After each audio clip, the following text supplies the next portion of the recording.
बिस्मिल्लाहिर्रहमानिर्रहीम। अस्सलाम वालेकुम नाज़रीन, पॉलिटिक्स बॉक्स देखने वालों को खुशामदीद। मैं हूं अली अमजद चौधरी। अगर आपने अभी तक पॉलिटिक्स बॉक्स को सब्सक्राइब नहीं किया तो इसे सब्सक्राइब कर लें, बेल आइकन को प्रेस कर लें ताकि आने वाली तमाम अपडेट्स आप तक बर वक्त पहुँच सकें। चौधरी ख़ानदान, गुजरात का चौधरी ख़ानदान इस वक्त ख़बरों की जीनत है, बल्कि यूँ समझें कि पाकिस्तान की सियासत का इस वक्त महवर है। इसकी सियासत का आगाज़ आज से 40 साल कबल हुआ था, जब दो भाई चौधरी ज़हूर इलाही और चौधरी मंजूर इलाही ने गुजरात में यहाँ की सियासत की बुनियाद रखी थी। चौधरी मंजूर इलाही बिजनेसमैन थे, उन्होंने ख़ानदान के जो कारोबार है उसको संभाला और चौधरी ज़हूर इलाही को उन्होंने मैदान सियासत में उतार दिया। ये कहा जाता है कि चौधरी ज़हूर इलाही की कामयाबी के पीछे दरअसल चौधरी मंजूर इलाही का ही हाथ है, क्योंकि चौधरी मंजूर इलाही ने ही उन्हें फाइनेंस किया। तमाम तर जो माली सपोर्ट थी वो चौधरी मंजूर इलाही की तरफ से ही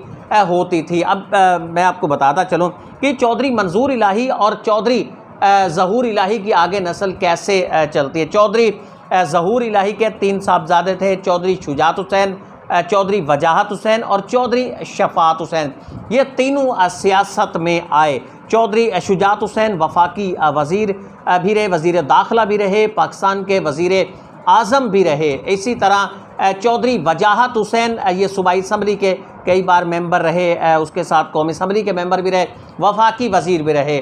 चौधरी ज़हूर इलाही के तीसरे साहबजादे और चौधरी शुजात हुसैन के तीसरे भाई चौधरी शफात हुसैन ये भी गुजरात के ज़िला नाजिम रह चुके हैं। तो उनके चौधरी ज़हूर इलाही के तीनों साहबजादे सियासत में आए। दूसरी तरफ चौधरी मंजूर इलाही बिल्कुल भी सियासत में नहीं आए। चौधरी मंजूर इलाही चौधरी परवेज़ इलाही के ये वालिद थे। ये सिर्फ कारोबार की हद तक महदूद रहे। इस ख़ानदान जब ये दो ख़ानदान है, एक चौधरी ज़हूर इलाही का, दूसरा चौधरी मंजूर इलाही का। चौधरी मंजूर इलाही के ख़ानदान से उनके साहबजादे चौधरी परवेज़ इलाही ये मैदान सियासत में आए। इन्होंने मेंबर ज़िला कौंसिल की हैसियत से अपने सियासत का इन्होंने आगाज़ किया।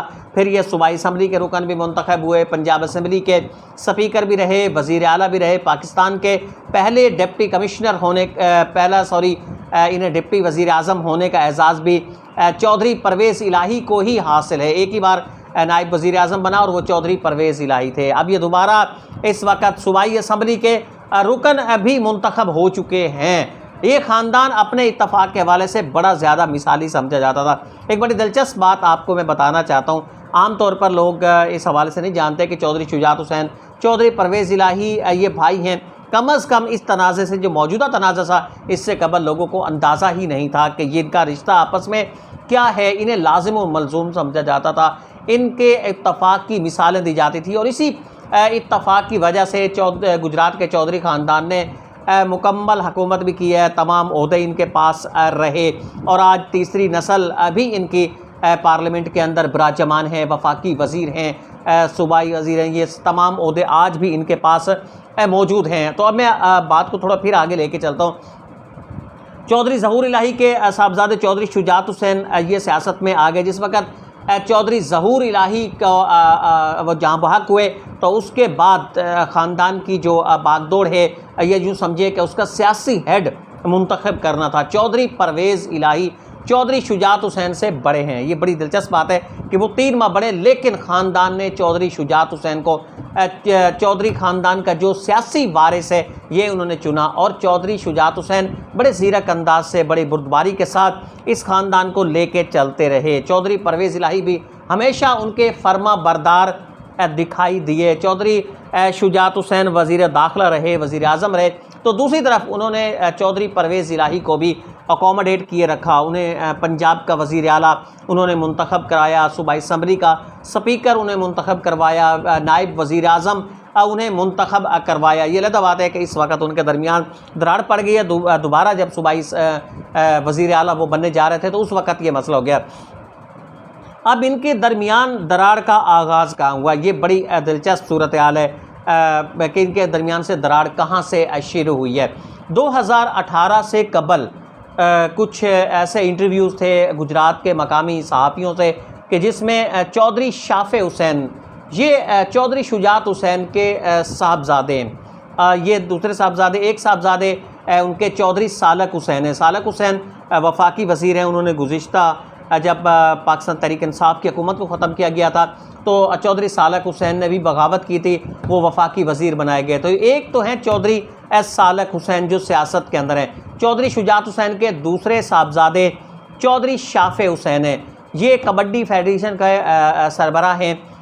ये भी सियासत में आना चाहते थे। मकामी इन्होंने कुछ सहाफ़ियों को इंटरव्यूज़ दिए थे 2018 से इंतखाब से कबल, और उनकी ख्वाहिश थी कि उन्हें इंतखाब लड़ाया जाए, गुजरात की शहरी नशिस्त से उन्हें कौमी असम्बली का इंतखाब लड़ाया जाए। अब 2018 के इंतखाब में चौधरी परवेज़ इलाही ही वहाँ से इंतखाब लड़ने पर बाज़िद हो गए। उनका कहना था कि वो इंतखाब लड़ेंगे। उन्होंने कौमी असम्बली का भी लड़ा, चकवाल से भी उन्होंने कौमी असम्बली का इंतखाब लड़ा, इसके साथ उन्होंने सूबाई असम्बली का इंतखाब भी लड़ा। जिस वक्त सूबाई असम्बली का वो नशिस्त जीत गए, कौमी असम्बली की दोनों नशिस्त जीत गए, तो वो चाहते थे कि वो पंजाब में रहें, क्योंकि पंजाब की उन्हें स्पीकरशिप की भी तवक्को थी, उसके साथ उन्हें वज़ारत आला की भी उम्मीद थी। वज़ीर आला वो ना बन सके, लेकिन स्पीकर पंजाब असम्बली वो मुंतखब हो गए। उन्होंने 2 नशिस्तें खाली की थी, एक गुजरात से उन्होंने नशिस्त को खाली किया था, और दूसरी नशिस्त जो उन्होंने खाली की थी वो उन्होंने खाली की थी चकवाल से। गुजरात की नशिस्त अब यहाँ से चौधरी शाफ़े हुसैन ख्वाहिशमंद थे। चौधरी शाफ़े हुसैन चाहते थे कि वो यहाँ से इंतखाब लड़ें, लेकिन यहाँ से चौधरी परवेज़ इलाही ने चौधरी शाफ़े हुसैन की बजाय उस वक़्त चौधरी मोनस इलाही को उन्होंने मैदान में उतार दिया। इंतखाब का मोनस इलाही इंतखाब जीत भी गए, वो वफाकी वज़ीर भी रहे। यहीं से इस ख़ानदान के अंदर मैं समझता हूँ कि दरार का ये पहला आगाज़ था कि जब चौधरी शाफ़े हुसैन को यहाँ से नामज़द नहीं किया गया, और यहीं से चौधरी शुजात हुसैन के साहबजादे चौधरी सालक हुसैन और चौधरी शाफ़े हुसैन ने यही सोचा कि शायद वो जो उनकी विरासत आ रही है, मतलब उनके दादा चौधरी ज़हूर इलाही, फिर चौधरी शुजात हुसैन और उनके जो दोनों चचा हैं वो मतलब मुंतखब हुए थे, तो अब ये चौधरी परवेज़ इलाही उस तरफ उसे ढालना चाहते हैं। चौधरी परवेज़ इलाही की इसी वजह से शायद इस ख़ानदान के दरमियान उसका जो दरार का है उसका आगाज़ भी हो गया। बड़ी दिलचस्प ये बात होगी कि चौधरी शुजात हुसैन और चौधरी परवेज़ इलाही ये साला बहनोई भी हैं, चचाजाद भी हैं और साला बहनोई भी हैं। चौधरी परवेज़ इलाही की बहन वो चौधरी शुजात के की अहलिया है, और चौधरी शुजात की जो बहन है वो चौधरी परवेज़ इलाही की अहलिया है। तो बड़ा एक करीबी ताल्लुक़ है। और गुजरात जाने वाले अफराद जो हैं उन्होंने बहुत सारे लोगों ने देखा होगा कि गुजरात में जो ज़हूर इलाही पैलेस है, यहाँ बड़ी बड़ी इमारतें, बड़े बड़े खूबसूरत घर बने हुए हैं। बाहर से देखने वाले इन मुख्तलिफ़ डिज़ाइन के घरों को ये समझते रहे कि शायद ये मुख्तलिफ़ घर है, लेकिन ऐसा नहीं था। ये तमाम घरों के दरमियान कोई 4 दीवारें नहीं थी। इनका इत्तफ़ाक़ इंतहाई हद तक मिसाली था, लेकिन इस वक्त ये इत्तफ़ाक़ भी पाश हो चुका है और टूट चुका है। इस वक्त चौधरी परवेज़ इलाही के साथ जो इस वक्त हुआ, जो पहले से दरारें पड़ी, इसके बाद अब इस ख़ानदान के लिए मुश्किलात पैदा हो गई हैं, क्योंकि चौधरी शाफ़े हुसैन को अगर गुजरात से मुंतखब नहीं कराया गया था तो उन्हें चकवाल से मुंतखब करा दिया था, लेकिन वहाँ भी चौधरी वजाहत हुसैन जो चौधरी शुजात हुसैन के भाई हैं, उनके बेटे हैं हुसैन इलाही, पाकिस्तान के कम उम्र तरीन कौमी असम्बली के मेंबर हैं, सबसे छोटे मेंबर असम्बली हैं। इनको वहाँ से मुंतखब कराया गया, जिसकी वजह से आज की जो दरार है वो इनके दरमियान पड़ चुकी है। चौधरी वजाहत हुसैन वो खड़े हैं इस वक्त चौधरी परवेज़ इलाही के साथ, उनके साहबजादे हुसैन इलाही भी इन्हीं के साथ खड़े हैं। मूसा इलाही उनके एक छोटे साहबजादे, वो इंतखाब लड़ने की इस वक्त तैयारी कर रहे हैं, और ये सूरत हाल बड़ी इस वक्त अब हो चुकी है। अगर आप इनके एक और भी चौधरी साहब थे, चौधरी तजम्मुल हुसैन, चौधरी तजम्मुल हुसैन के एक साहबजादे हैं चौधरी मुबशर हुसैन, ये PMLN के टिकट पे कौमी असम्बली के उम्मीदवार थे, और इन्होंने भी इंतखाब लड़ा था चौधरी परवेज़ इलाही के ख़िलाफ़। ये सारे इनके इख्तलाफात चौधरी ख़ानदान के दरमियान ज़रूर रहे, लेकिन इनके दरमियान जो मरवत का एक आपस के अंदर इत्तफ़ाक़ था वो बहरहाल बरकरार था, और इस इंतखाब ने उस इत्तहाद को जो है पारा कर दिया है। सूरत हाल अब चौधरी ख़ानदान के लिए बड़ी अब इम्तिहान वाली सी होती जा रही है। देखें आने वाले उसमें क्या होता है। फ़िलहाल इजाज़त दीजिए, अल्लाह निगहबान।